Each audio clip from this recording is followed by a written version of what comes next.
Jeudi 19 mars, le centre-ville de Lorient a vibré au rythme de la musique celtique. 70 collégiens, engagés dans les dispositifs classe bagad et classe danse, ont vécu un moment unique. Partager la scène avec Carlos Nunez, le plus breton des Galiciens, dans le cadre des échappées interceltiques. C'est une opportunité incroyable de pouvoir jouer avec des élèves de 12, 13, 14 ans, la même âge que j'avais quand j'étais venu au Festival de Lorient pour la première fois. À l'initiative du département du Morbihan, ces dispositifs permettent à des collégiens de découvrir et de pratiquer une activité artistique et musicale au cœur de la culture bretonne. Ça nous permet de faire plein d'occasions avec des spectacles, etc. Donc c'est vraiment génial. On fait beaucoup de rencontres avec les autres classes bagad des autres collèges.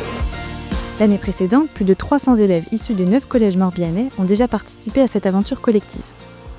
En amont du concert, les élèves ont échangé avec l'artiste autour de son parcours et de sa vision des musiques celtiques. Puis, ils ont répété en plein air, avant de monter sur scène pour le concert final sur l'esplanade du Théâtre de Lorient.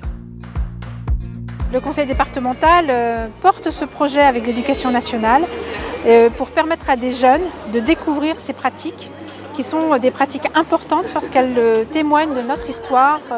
C'est la transmission du breton et des activités bretonnes à nos jeunes collégiens.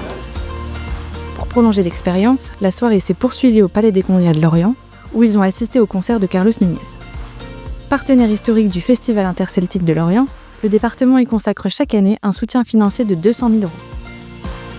Le Festival interceltique de Lorient, pour moi, c'est le centre du monde celte. C'est vrai qu'il y a tout un engagement, un rêve avec l'interceltisme, avec la musique, avec la danse.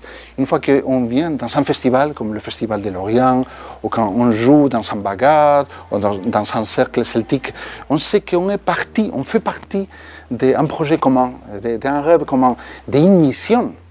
Et je pense que les élèves qu'on vient de rencontrer, ils savent qu'ils sont partis d'un rêve commun. Au-delà de l'événement, cette opération illustre une ambition forte. Relier l'apprentissage à des expériences artistiques d'envergure. Elle valorise le travail des élèves, renforce leur sentiment d'appartenance et met en lumière une culture bretonne vivante, partagée et ouverte sur le monde. Aux côtés d'un artiste de renommée internationale, la jeunesse morbihanaise devient ambassadrice de son territoire et de son patrimoine.